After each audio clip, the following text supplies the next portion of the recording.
you're watching this video, then someone you know or you care about might be going through a divorce or breakup. And it might be that you're not really sure what to do and how to support them.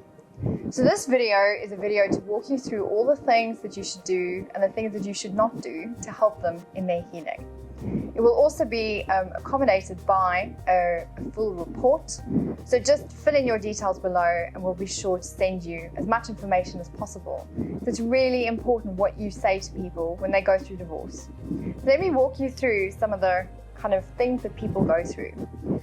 Divorce is really, for a lot of people, it's a massive failure. You know, when you walk down the aisle and you say that you want to get married to somebody and there's witnesses and people watching you, it's one of the biggest commitments that anyone will ever make. So when that commitment doesn't work out, it registers as a massive catastrophic failure for that person. And for people that are not very good at handling failure, or it's new to them to handle failure, they don't handle that particular failure very well, and they go into some dark places.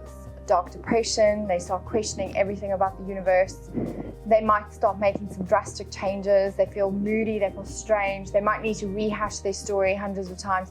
Basically, the friend that you had has disappeared. Your family member that you had has disappeared. Some other strange person that is almost a shadow of their former self has taken over. Now, how do you deal with all that? So, one of the things is, what we try and do is to make them feel better, okay? Now, that's something that's been handed over generation to generation. We all do it. Oh, you know, God will never give you anything that you can't handle, or there's lots of fish in the sea, or think of the opportunities. Well, we never liked your ex anyway. All these platitudes and intellectualizations about what else is possible is just going to frustrate them. And what it does is it minimizes their emotional state.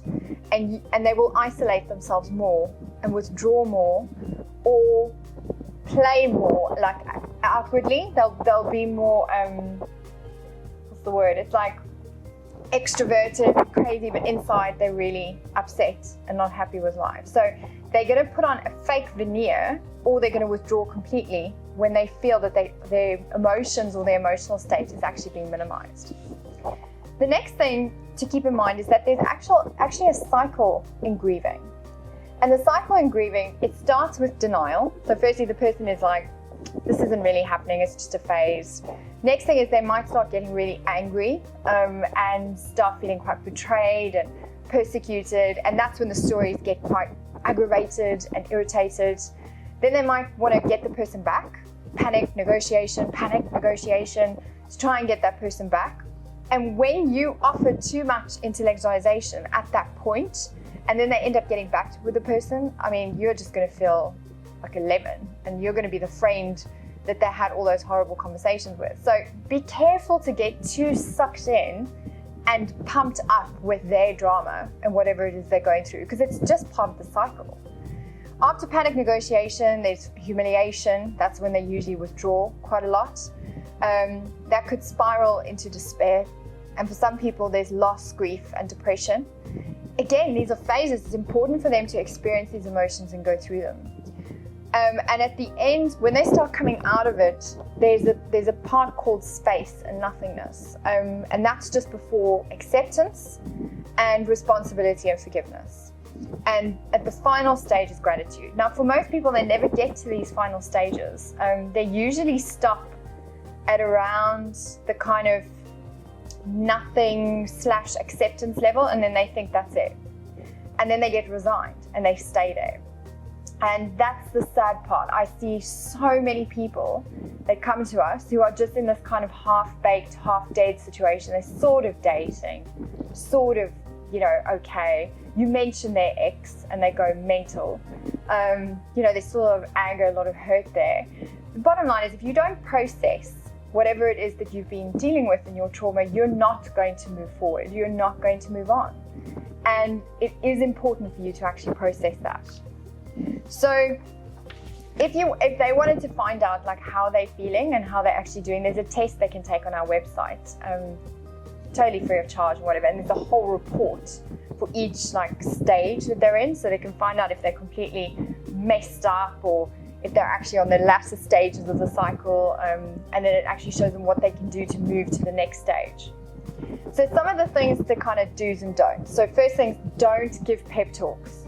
I know it's tempting. I know you're like, yes, let's go, let's do the pep talk.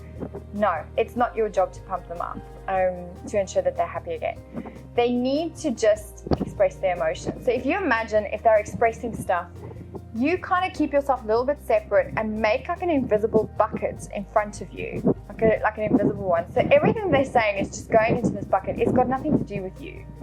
Just nod and yes, oh yeah, that's terrible. Listen actively, but don't get swept up or enrolled in their drama. Just listen. That's what they need. They need someone that can hear them and listen to them. Don't tell them to snap out of it. When someone's gone through something horrible, telling them to focus on the bright side or to snap out of it is, I mean, you've just become like enemy number one. So just don't recommend that at all. Don't tell them they're being ridiculous, self-indulgent, or dramatic. This is certainly in the early stages. If they've literally been wallowing in self-pity for 3 years, yeah, it's probably good to have a bit of a hardcore chat with them that it's enough now, you need to move on. And then I would just, get them a book or be more proactive. But in the early stages, if it's, up to 3 months, 4 months, after the split, they're still going to feel a bit weird. So when it starts dragging on a little bit, it's probably better to have that type of conversation, not in the early stages. Okay. Another thing to guard against is they're going to be dealing with their emotions by burying themselves in what we call short-term emotion avoidance tactics. And you as a friend or partner need to be very careful to be enabling those things.